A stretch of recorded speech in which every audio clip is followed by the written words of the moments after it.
দায় নিল না স্কুল কর্তৃপক্ষ। সিবিএসই পরিচালিত মাধ্যমিক পরীক্ষায় একটি বছর পিছিয়ে গেল দারিদ্র পরিবারের একমাত্র সন্তানের। শুক্রবার ছিল সিবিএসই পরিচালিত মাধ্যমিক হিন্দি পরীক্ষা। খোয়াই মহকুমার রামচন্দ্রঘাট বিধানসভার অন্তর্গত লালটিলা এলাকার ডিরোজিও মিশন স্কুলের ছাত্র বাপন দেব জৌহর নবোদয় বিদ্যালয়ে যান পরীক্ষা দিতে অন্যান্য ছাত্রদের মতো। যদিও বা সে বাংলা বিভাগের ছাত্র, কিন্তু পরীক্ষা হলে গিয়ে জানতে পায় আজ ছিল হিন্দি বিষয়ক পরীক্ষা। সঙ্গে সঙ্গে সেই ছাত্রটির মাথা ঘুরে যায় এবং স্কুল থেকে লালটিলার বাড়িতে চলে এসে পরিবারকে ঘটনাটি জানিয়ে কান্নায় ভেঙে পড়ে সে। ঘটনাটি জানার পর হতদরিদ্র মা বাবা মানসিকভাবে ভেঙে পড়ে। মা বাবার অভিযোগ, 5 মাস আগে 60,000 টাকার বিনিময়ে খোয়াই জাম্বুরার বনেদি বেসরকারি স্কুল ডিরোজিও মিশনে বাপনকে ভর্তি করায় খুব কষ্টে সুদে টাকা এনে। বাপনের হিন্দি কোনো বিষয় ছিল না, সে বাংলা নিয়ে স্কুলে পড়াশোনা করে বলে বাপনের মা জানান। কিন্তু শুক্রবার যখন শুনতে পারেন বাপন পরীক্ষা দিতে পারেনি, তখন আকাশ ভেঙে পড়ে দরিদ্র পরিবারের মাথায়। দুপুরে লালটিলা থেকে 8 কিলোমিটার দূরে খোয়াই শহরের ডিরোজিও মিশন স্কুলে ছুটে যান বাপনের পরিবার বাপনকে সাথে নিয়ে।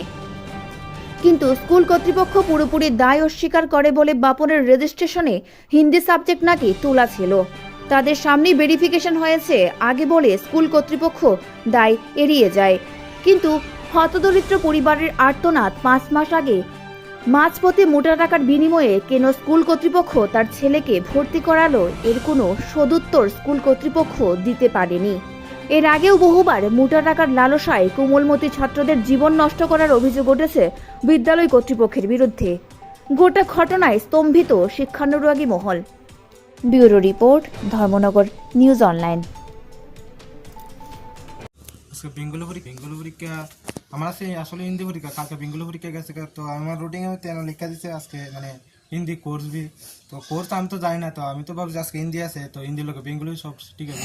তো আমি তো ভাবছি আজকে বেঙ্গলি আছে, তো আজকে গেছি গিয়ে আমার বেঙ্গলি না, আজকে মানে হিন্দি আছে। তুমি কি ভাবছো মানে হিন্দির লগে বেঙ্গলি পরীক্ষাও আছে আজকে? তো তোমার এই এডমিটের ভিতরে কি লেখা আছে? এমনি হিন্দি লেখা আছে। আচ্ছা, এডমিটটা কে আনছিল তোমার? এমনি আমার বাবা আনছিল, তো বাবা তো খেয়াল করছে না, তো আমিও তো খেয়াল করছি, আমি তো সবকিছু ঠিক থাকবো। তো আজকে গিয়ে দেখি এটা। এখন কি হয়েছে, তুমি পরীক্ষা দিতে পারছো নি? না স্যার। তুমি স্কুলে জানাইছো বিষয়টা? আমি তো স্কুলে জানাইছি, তো আমি তো ভাবছি আজকে মানে স্যারেরা মানে ডিউটি আছে, তারপর দূর করে জানাই। কোন স্কুলের স্টুডেন্ট তুমি? স্কুল। আচ্ছা, একটা বিষয়, এই যে নবোদয় স্কুলে তো তোমরা স্কুলের কোনো প্রতিনিধি আছে, কোনো শিক্ষক আছে না?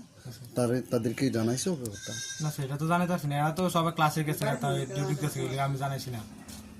স্কুল জানে না? না না স্যার। এখন কি হয়েছে, তুমি পরীক্ষা দিতে পারছো না? তোমার নামটা কি? বাপন দেব। বাবার নাম? বাপি দেব। আরে কবে ভর্তি হয়েছো ডিরোজিও স্কুলে তুমি?